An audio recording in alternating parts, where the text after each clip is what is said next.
Salam, selamat sore Bapak. Terima kasih atas waktu dan kesempatan yang diberikan kepada saya. Dalam sore hari ini, saya akan mereview buku makalah pengantar politik tentang berteorisasi kebijakan konfusial. Review buku ke-10. Nama Indriani Mage, NIM 2003 030088, jurusan Sosiologi kelas C semester 1, Fakultas Ilmu Sosial dan Ilmu Politik, Universitas Nusa Cendana Kupang 2020. Kata pengantar, puji syukur kehadirat Tuhan Yang Maha Kuasa karena telah memberikan kesempatan kepada saya untuk menyelesaikan makalah ini. Atas rahmat dan hidayatnya, saya dapat menyelesaikan makalah ini dengan tepat waktu. Saya menyadari makalah ini masih jauh dari kata sempurna, oleh karena itu kritik dan saran yang membangun akan saya terima demi kesempurnaan makalah ini.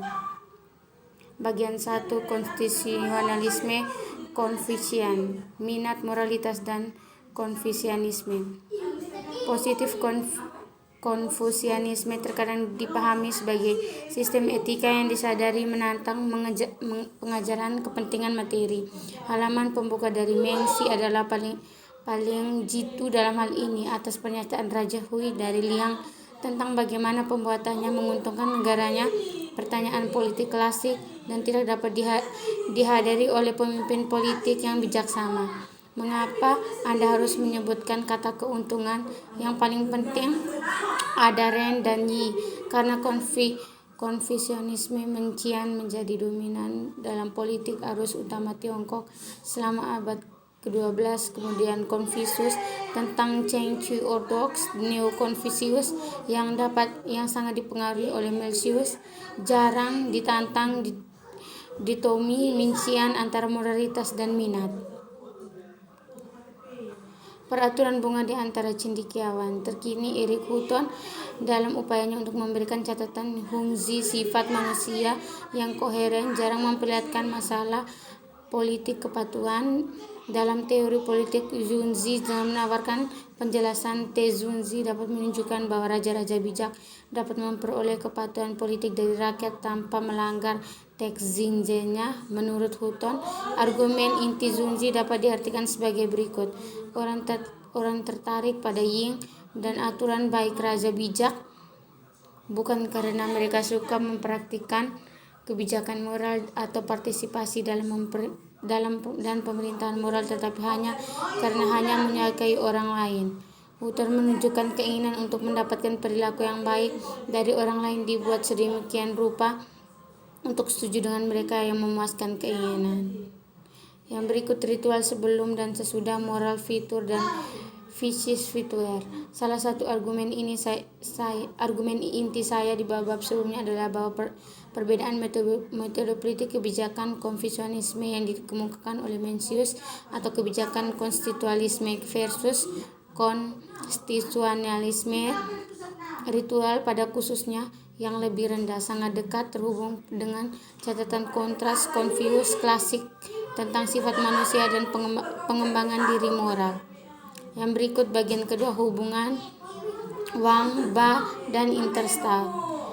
Psikolog konfusianisme negatif. Dalam bab 2 saya berpendapat bahwa sikap Mencius dan Hongzi berbeda menjadi doktrin turun tata, dan yang lebih penting visi mereka yang berbeda. Konstitusionalisme, konfusianisme pada akhirnya harus dilakukan dengan perbedaan mereka, konseptualisasi kerajaan pribadi atau Mencius dan kelembagaan atau Zunzi. Namun harus diingat bahwa kebanyakan teori di adik lainnya kerangka kerja yang digunakan untuk buku ini termasuk negatif dan positif. Kebijakan konstitusionalisme dan konseptualisme ritual dan kebijakan moral dan kewargaan. Kebijakan perbedaan antara pribadi dan kelembagaan tidak berarti ditomoni dan mencolok. Asal psikologi real politik menjadi suatu narsisis yang mendalam. Manusia Nietzsche yang lebih tinggi adalah jiwa yang bebas, dalam arti ia bahkan mengembangkan ketegangan psikologis yang beradab antara ego sejati dan ego ideal. Dengan kata lain, orang yang lebih tinggi, Nietzsche menolak apa yang disebut Freud sebagai proses identifikasi, di mana ego sejati menolak mengalah pada objek yang ditempatkan di tempat ideal ego. Dari surga ke manusia ada peringatan penting dalam diskusi sejauh ini. Contoh keduanya, Mencius dan Hunsi menarik dari dalam justifikasi ekspediensi hukuman mereka. Setelah Adipati Huan dan Kui terpilih dalam konferensi yang dihadiri oleh para penguasa Lu, Song, Chen, Zheng pada 667 sebelum Masehi, Raja Hui dan Zhou yang memerintahkan pada tahun 1676 sampai 1652 sebelum Masehi menganugerahkan kepadanya gelar Ba dengan hak istimewa dan melakukan tindakan militer atas nama istana kerajaan, dan kemudian Duke Huan memulai serangkaian ekspedisi hukuman terhadap mereka dan mengancam sound otoritas raja serta mereka yang terlibat dalam agresi eksternal, dan demikian menampilkan dia sebagai raja kerajaan Zhou.